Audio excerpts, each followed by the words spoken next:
El siglo XX ha sido una de las cosas más interesantes que se ha podido ver durante toda la raza humana. Se pudo experimentar hasta lo que es en este momento las dos mayores guerras en la historia humana, refiriéndome obviamente a las dos guerras mundiales, la primera y la segunda, donde cosas como desde experimentos hasta las torturas más sádicas y abominables hasta nuestros días. Hola de mis amigos de YouTube, ¿cómo están? Sean bienvenidos una vez más a mi canal. Yo soy Santiago Barrios, su anfitrión del video del día de hoy. Muchas gracias por estar aquí. Diciéndoles que el día de hoy, en este mes del terror, aunque bueno, con las temáticas de mi canal, parece que todos los meses son de terror. El día de hoy quiero contar una de las historias que más trascendió durante la Segunda Guerra Mundial en la pobre, traumada y dolorosa población de Japón. Una de las tantas historias que sufrió y aconteció este país durante la Segunda Guerra Mundial, y es una en la que se muestra si realmente las cosas que hacemos a veces lo hacemos o por piedad o las hacemos realmente porque somos malvados. El día de hoy tú escoges eso. Pero en fin, chicos, sin más nada que decir y alargar del video, simplemente les quiero presentar el día de hoy el caso de Miyuki Ishikawa, la matrona asesina.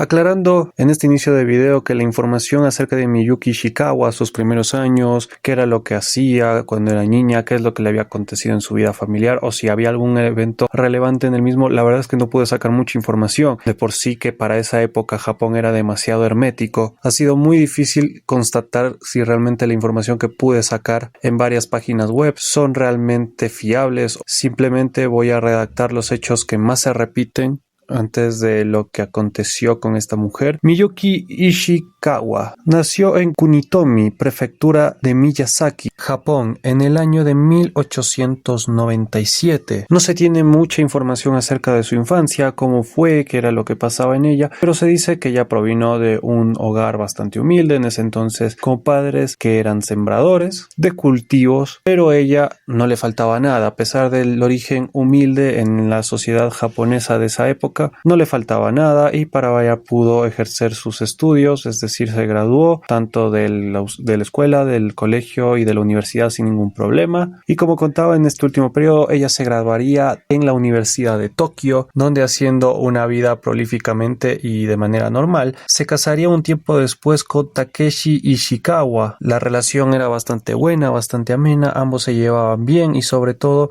no había casi muchos problemas, pero lastimosamente la relación nunca pudo producir ningún solo hijo. Trabajó como directora de hospitales, en uno de estos el Hospital de Maternidad de Kotobuki en Yanagicho, Shinjuku. Luego sería considerada partera, aunque no existía una licencia de partería en ese momento en Japón, es decir, la doctora encargada de los partos de los niños. Así que en este caso le daban el término más comúnmente conocido y en el que obviamente sí podía ejercer sin ningún problema, sin que nadie le pudiera impedir por la falta evidente de licencia, como la matrona de dicho hospital, que para los que no le tengan familiarizada la palabra matrona viene del hecho de ser la enfermera que ayuda en los procesos de parto a las mujeres en ese momento. Durante su trabajo, Miyuki también revisaba los reportes hechos sobre los padres y sus antecedentes.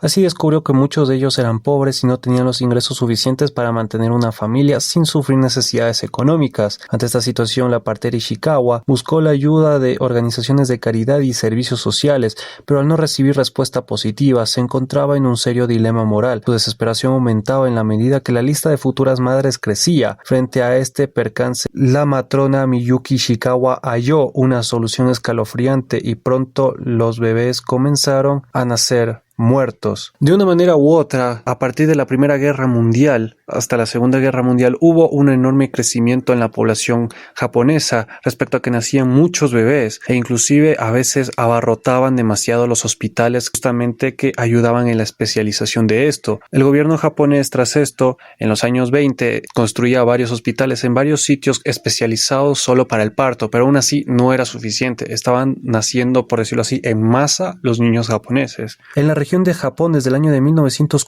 1930 se acusó a varios pobladores de Itabashi por asesinar a 41 niños, mientras que en 1933 en Hatsutaro, Kawamata, fue arrestado bajo cargos de homicidio de 25 niños, varios pobladores también. El gobierno japonés tenía conocimiento de esta crisis, pero no hacía nada al respecto debido a que los recién nacidos no tenían derechos. Es así que los casos de infanticidio solo eran vistos como una situación donde el bebé recibió una herida que lo mataba. Esto es de acuerdo al Código Criminal de Japón, que estaba vigente desde 1907. Miyuki era conocida por su buen corazón, por ser una mujer sumamente buena, noble y que sobre todo se preocupaba por los demás. Como lo había dicho antes, ella buscaba fundaciones de caridad japonesas que le pudieran ayudar con dinero para que las familias más pobres tuvieran al menos un sustento por algún tiempo para poder mantener al bebé y a ellos mismos sin ningún problema. Pero lastimosamente jamás le aprobaron este tipo de ideas que tuvo Miyuki. Tras esto, en 1940,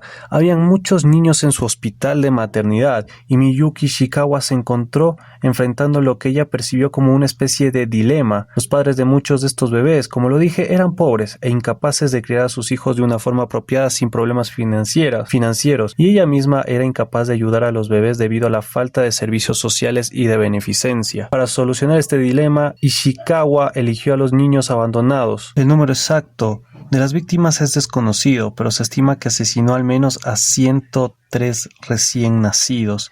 Casi todas las matronas del hospital de maternidad de Kotobuki estaban disgustadas por esta práctica y renunciaron a sus posiciones. A los que no entendieron, ellos asesinaban, o mejor dicho, porque solo fue en ese caso Miyuki, asesinaba a los niños que venían de los lugares más pobres, o a los que ella las percibía sin ningún tipo de futuro, con los padres que tenían que lastimosamente eran pobres y no podían ni sustentarse ni a ellos mismos. Ella generaba excusas falsas, como que por ejemplo el niño nació o prematuro, si es que era el caso, o simplemente decían que tuvo problemas respiratorios y no pudo sobrevivir. Cosas así para que los padres obviamente no se disgustaran ante el enorme problema que estaba pasando con sus hijos. Luego intentaría reunir el pago de estos asesinatos. Ella y su esposo Takeshi solicitaron grandes sumas de dinero de los padres, afirmando que sería menos que el gasto ya que ellos en muchas ocasiones, también en una gran parte en realidad, de los casos de asesinato, les decía a los padres, y los padres también sin mucha frialdad accedían a esto, o muchos otros se encontraban en dudas, a lo cual Takeshi y Miyuki les insistían diciendo que era un precio demasiado bajo para lo que realmente les iba a costar criar al niño.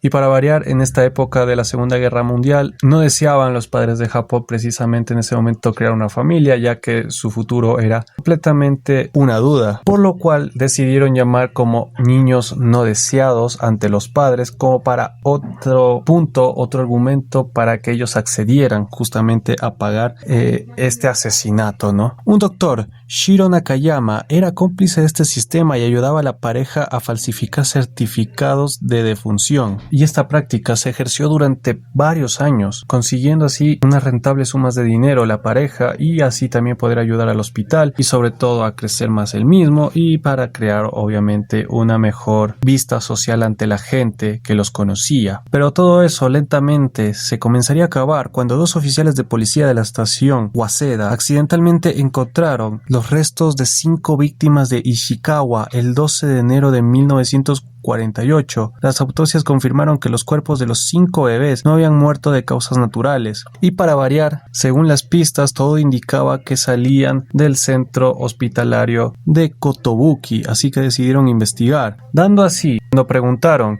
quiénes eran los directores o quién era el director del centro de maternidad, apuntaron que era Miyuki y su esposo Takeshi, y enseguida serían arrestados el 15 de enero de 1948. Las víctimas eran niños abandonados, por lo que ella insistió que los padres eran realmente los responsables de sus muertes. El público apoyó la afirmación, pero Yuriko Miyamoto los criticó, diciendo que era un ejemplo de discriminación. En anteriores investigaciones, la policía encontró cerca de 40 cuerpos en la casa de un empresario de pompas fúnebres. 30 cadáveres fueron luego descubiertos en un templo. El gran número de cadáveres recuperados y la duración de tiempo en que los asesinatos tuvieron lugar hicieron difícil para las autoridades en determinar el número exacto de víctimas. Las autoridades vieron el homicidio como un crimen de omisión en el tribunal del distrito de Tokio, Ishikawa sería sentenciada a tan solo 8 años de prisión. Takeshi y el Dr. Shiro Nakayama fueron sentenciados a tan solo 4 años de prisión. La pareja apeló su sentencia y en 1952 la corte de Tokio revocó la sentencia original y sentenció a Ishikawa por 4 años de prisión y a Takeshi solo a 2 años de prisión. Este incidente es considerado como la principal razón que el gobierno japonés comenzara a considerar la legalización del aborto en Japón. Una de las razones por las que se cree que sucedió este incidente fue como resultado el aumento en el número de niños no deseados nacidos en Japón. El 13 de julio de 1948 se instauraron la Eugenic Protection Law y un sistema de examen nacional para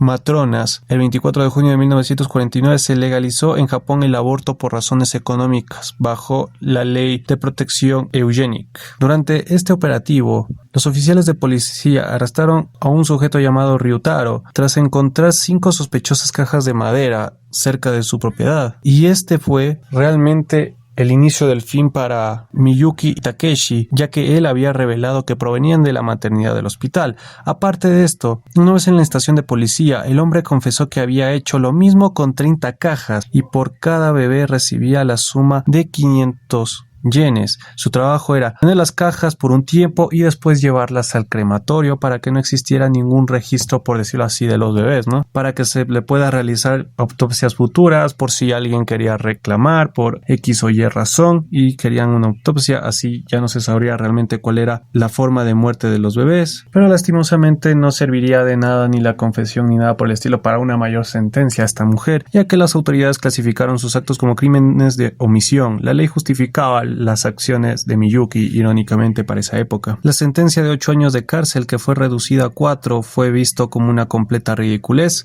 para muchas personas de esa época, y obviamente en épocas modernas se ve como una completa estupidez lo que pasó en ese entonces entre los habitantes de Japón. Se estima que Miyuki dejó morir a entre 85 y 169 recién nacidos, aunque la cifra oficial de las autoridades dicen solamente 103. Esto la convierte en la asesina en serie con mayor número de víctimas de toda la nación de Japón. Miyuki prácticamente quedó sin castigo gracias al vacío legal que existía en Japón en esa época, que no consideraba el abandono de un recién nacido como un asesinato. Únicamente la muerte directa estaba penada. Ella salió de prisión y después de eso literalmente desapareció de Japón, por decirlo así. O sea, ella vivió en Japón, no se sabe exactamente en dónde, si se cambió de residencia, que probablemente sí, no se sabe si se cambió su identidad, para ser sincero, y no se supo nada más de ella después de esto. Tuvo una vida, por decirlo así, bastante oculta de los medios de comunicación de la época y hasta incluso de sus posiblemente últimos días de vida, donde hasta incluso hoy en día no se sabe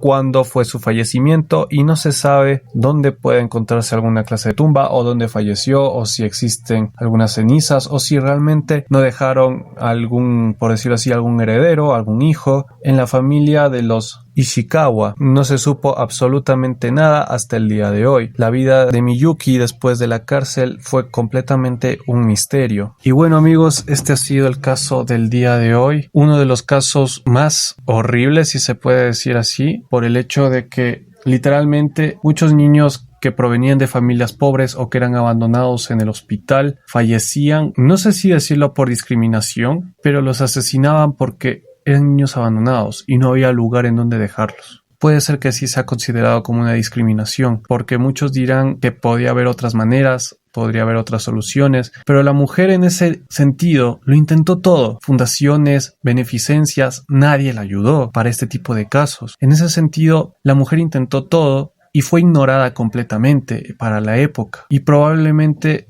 porque ella también declaró que se justificaba por el hecho de que no podía dejar que esos niños crecieran en ambientes pobres, en ambientes paupérrimos y miserables, que hagan sus vidas y que probablemente se conviertan en futuros delincuentes por la vida que venían a traer. Entonces ella simplemente decidió, como que, entre comillas, un final piadoso, y decidió asesinar a estos niños cuando eran unos recién nacidos solamente. La verdad, no puedo decir nada al respecto. No estuve en los zapatos de esa mujer, que probablemente sintió la frustración enorme cuando las fundaciones y las juntas de beneficencias de Japón le negaban siempre la autorización para que le dieran fondos para que ella pueda encargarse de esos niños. Y tampoco quiero ponerme del lado en donde ella fue la que asesinó a los bebés, porque no sé, nadie sabrá lo que sintió al hacerlo. De todas formas, ella sacaba cierto beneficio económico a los padres de los niños que venían de familias pobres. A pesar de esto, sacaba beneficios económicos, así que simplemente diré que es la asesina más grande de la historia de Japón hasta nuestros días, y ustedes pueden juzgarlo en la caja de comentarios, los invito. Y nada, chicos, gracias por estar hasta esta parte del video,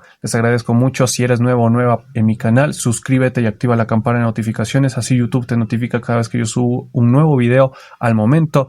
Dale like al video y comenta en la caja de comentarios algún caso que te gustaría que investigara en un futuro, o sobre este caso, qué es lo que tú opinas, cuál es tu punto de vista, qué puedes aportar a esto. Si tienes algo más que aportarme, te lo agradecería mucho, y sobre todo ayudarías al enorme algoritmo, el enorme problema de YouTube, para que un video pueda hacerse entre comillas popular, y así más personas llegan a este tipo de casos que son interesantes. Compártelo con todos tus amigos o con todas las personas que les gusta este tipo de historias, este tipo de casos, este tipo de hechos. Y sin más nada que decir, chicos, yo los veré el próximo viernes con un nuevo video, con una nueva historia, con un nuevo caso. Así que sin más nada que decir, chicos, que les vaya bien. Chao, chao, besos, bendiciones a todos ustedes.